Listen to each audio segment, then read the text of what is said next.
عام طور پر بچے یا عورتیں یا گھر کے مرد یا بوڑھی عورتیں آنے والوں کو یقیناً بہت بری نظر سے دیکھتے ہیں۔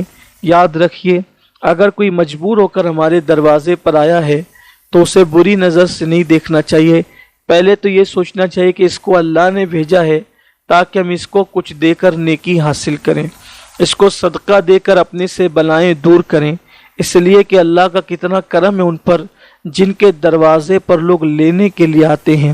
اگر اللہ لینے کے لیے نہ بھیجتا اور آپ کو مانگنے والا بنا دیتا تو آپ اور ہم کیا کر لیتے؟ اس کا کتنا بڑا کرم ہے کہ اس نے ہمیں مانگنے والوں کی صف میں نہیں کیا بلکہ دینے والوں کی صف میں کھڑا کیا۔ یہ کتنا بڑا اس کا احسان ہے، اس پر ناراض نہیں ہونا چاہیے۔ کچھ لوگ تو میں دیکھ رہا ہوں کہ بہت دے رہے ہیں اور خاموشی سے دے رہے ہیں، اور دینے کے بعد وہ شکر بھی ادا کر رہے ہیں کہ اللہ نے ہمیں دینے والا بنایا۔ لیکن کچھ ایسے بھی لوگ ہیں جو دیتے بھی کم ہے یا نہیں دیتے، اور پھر گالیاں اور دل دکھانا اور بے عزتی کرنا اور رسوا کرنا، یہ ساری چیزیں یاد رکھیے ہمارے مذہب کی یہ تعلیم قطعاً نہیں ہے۔ بلکہ اگر اسی پر گفتگو ہو تو کافی وقت چاہیے۔ ہمارے بزرگوں کا تو حال یہ تھا کہ کوئی مانگنے کے لیے آیا نہیں تھا دینے کے لیے تو گھر کی چیزیں گروی رکھ کر کے جو ہے وہ سائل کو دیا۔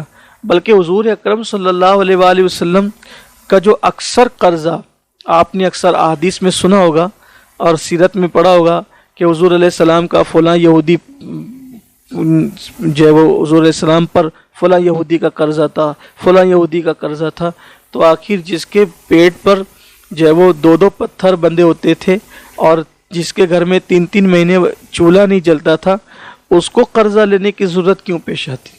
ایک قرضہ تو آدمی اپنی ضرورت پر لیتا ہے، حضور علیہ السلام کیوں قرضہ لیتے تھے؟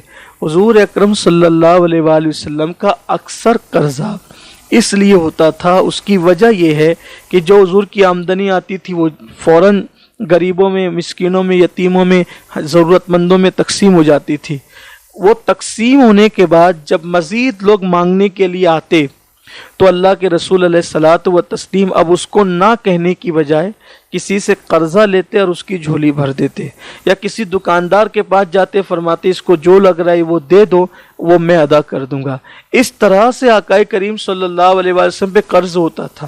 اکثر و بیشتر قرض کی وجوہات یہی ہے اگر آپ باریکی کے ساتھ دیکھیں تو۔ میرے پیارے آقا صلی اللہ علیہ وآلہ وسلم کے دیوانوں، آج اللہ تعالیٰ نے اگر دیا ہے تو اس کا شکر ہونا چاہیے اور لوگوں کی مدد اور امداد کرنا چاہیے۔